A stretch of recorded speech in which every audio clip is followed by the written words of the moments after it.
Hello and welcome into this week's NASCAR K&N Pro Series Rewind show right here on Racing News Now. As always, I'm your host, Garth Allen. Thank you once again for joining me today.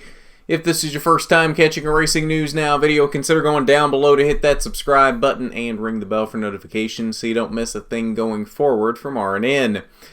On today's K&N Rewind, we're looking back at the final crossover race of 2019, the Monaco Cocktails Gateway Classic 125.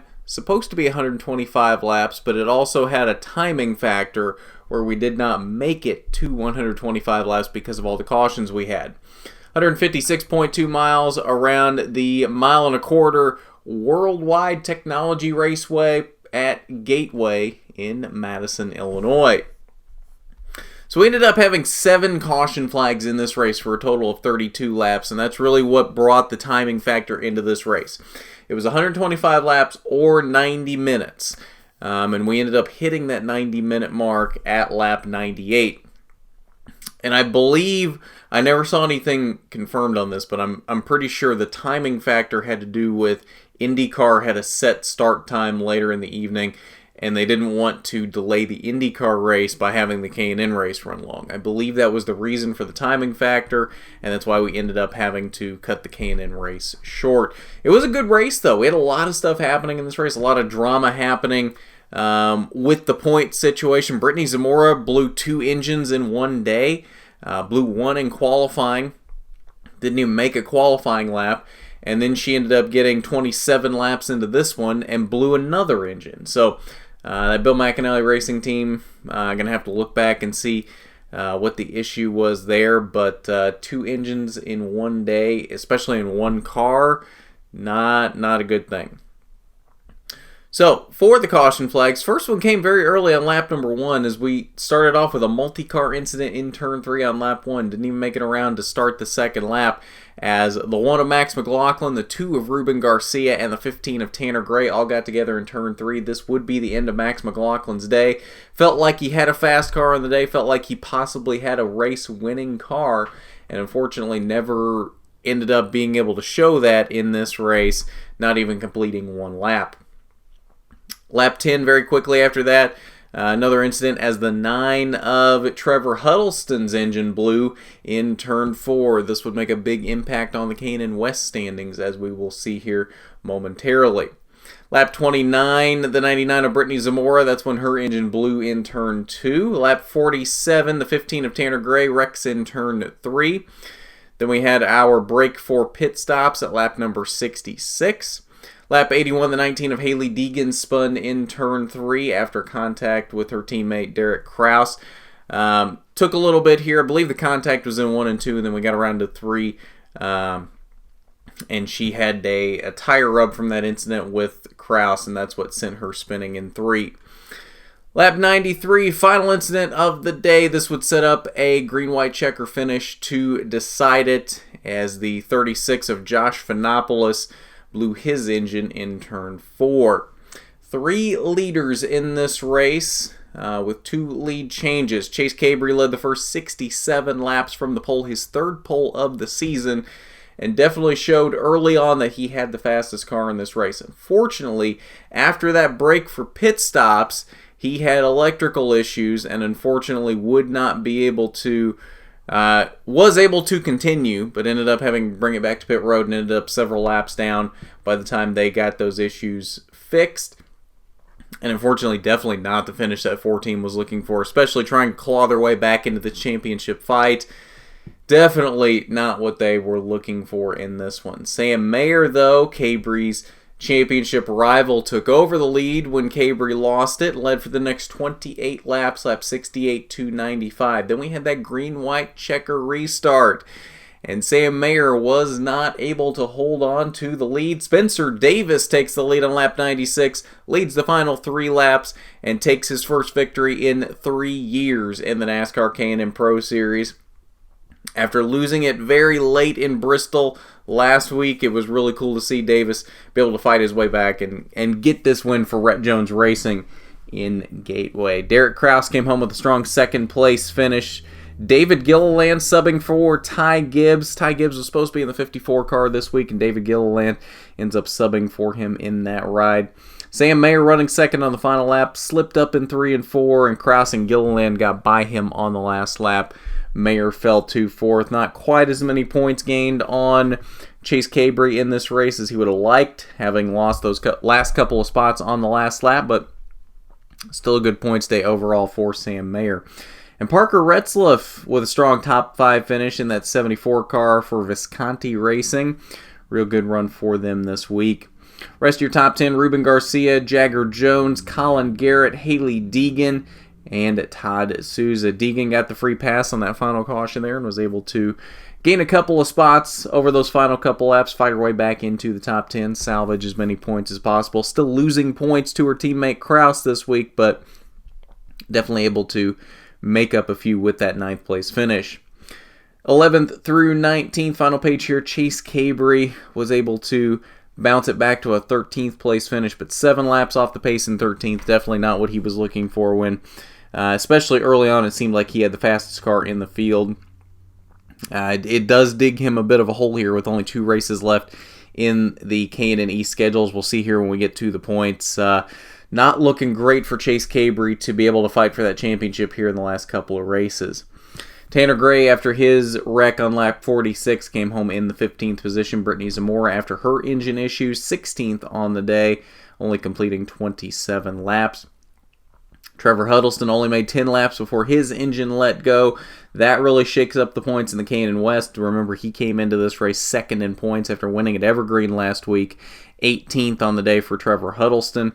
And then Max McLaughlin not even completing a full lap after that lap 1 crash. 19th for Max McLaughlin.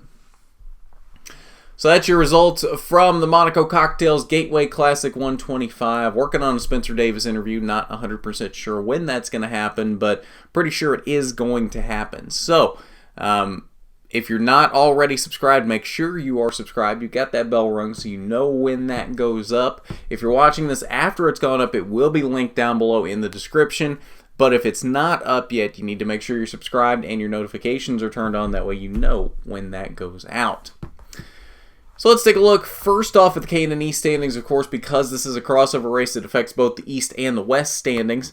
Sam Mayer does still lead the K&N East standings now by 30 points over Chase Cabre. And like I said, it's going to be very tough for Cabre to fight his way back into this because they've only got 2 races left this season on the East side.